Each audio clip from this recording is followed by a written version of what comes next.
ሰላም ቤተሰቦቼ እንዴት ናችሁ? ዛሬ ይዤላችሁ የምቀርበው መለወጥ ለሚፈልግ ሰው ነው ማለት ነው። ላይፉን አሁን የሚሄደው ኑሮ ከደበረው በህይወት ውስጥ ለውጥ ማምጣት ከፈለገ እነዚህ ምክሮች ተግባራዊ ቢያደርግ ጥሩ ነው ብዬ ስለማስብ ነው የማቀርብላችሁ። ቤተሰቦቼ ላይክ፣ ሼር፣ ሰብስክራይብ እንድታደርጉ ትጋብዛችኋለሁ። ህይወትን ለመለወጥ ዝግጁ መሆን መቻል አለብን። መጀመሪያ ዝግጁነት ከራስ ነው።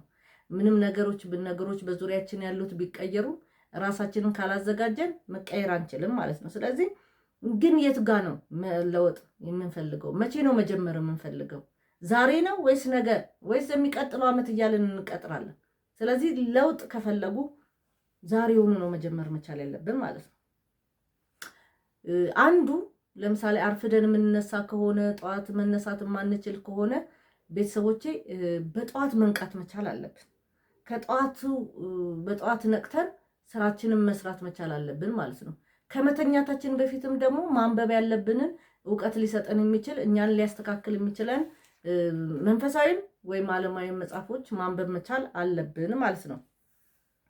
በቀን ለ1 ሰዓት ያህል ችሎታችንን ሊያዳብር የሚችል ትምህርቶችን መማር መቻል አለብን። ዛሬ ትምህርት ከፈለግን በፈለግነው መንገድ ልናገኝ እንችላለን።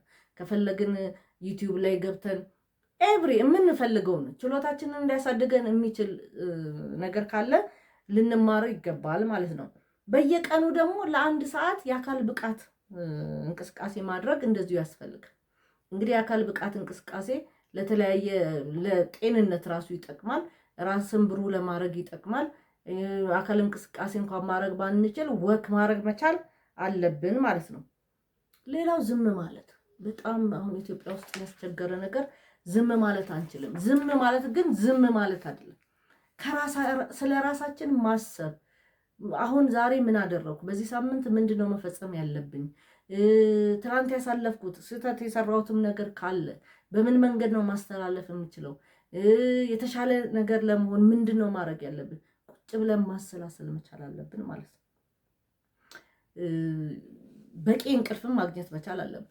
ብዙ ጊዜ በቂ እንቅልፍ የማያገኙ ሰዎች የተያዘ ችግሮች ይገጥሙናል ማለት ነው። ስራንም ለመስራት በጣም ከባድ። ስለዚህ በቂ እንቅልፍ ማግኘት መቻል አለብን። እንግዲህ አሁን በጣም ጥሩ ነው። ለምሳሌ አዲስ አበባ ውስጥ ያለ ሰው ወክ ማድረግ ይችላል። በተፈጥሮ በየቦታው የበቀሉ እንትኖች አሉ፣ አትክልቶች አሉ።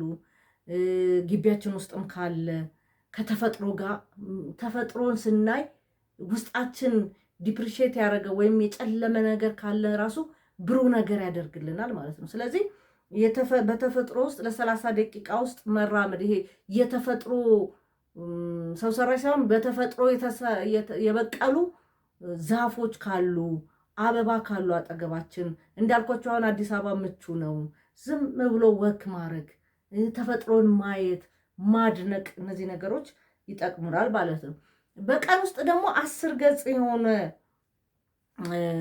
ንባብን ብናነብ ይጠቅመናል። ያው ቅድም እንዳልኳችሁ ስፒሪቹዋሊም ሊሆን ይችላል፣ አለበለዚያ ደግሞ ኖርማል ፊክሽኖች ሊሆኑ ይችላሉ። ግን ራሳችንን እየጠበቅን፣ ምክንያቱም የተጻፈ ነገር በሙሉ ለኛ ያስፈልገናል ማለት አይደለም፣ ማንበብ አለብንም ማለትም አይደለም። ስለዚህ እነዚህ ነገሮች ማስተካከል መቻል አለብን። ቤተሰቦቼ አመሰግናለሁ። ለዛሬ ያዘጋጀሁላችሁ ይሄን ነው። ኮሜንት ስጡን። ምን ላይ እንዲሰራላችሁ የፈለጋችሁት ነገር ካለ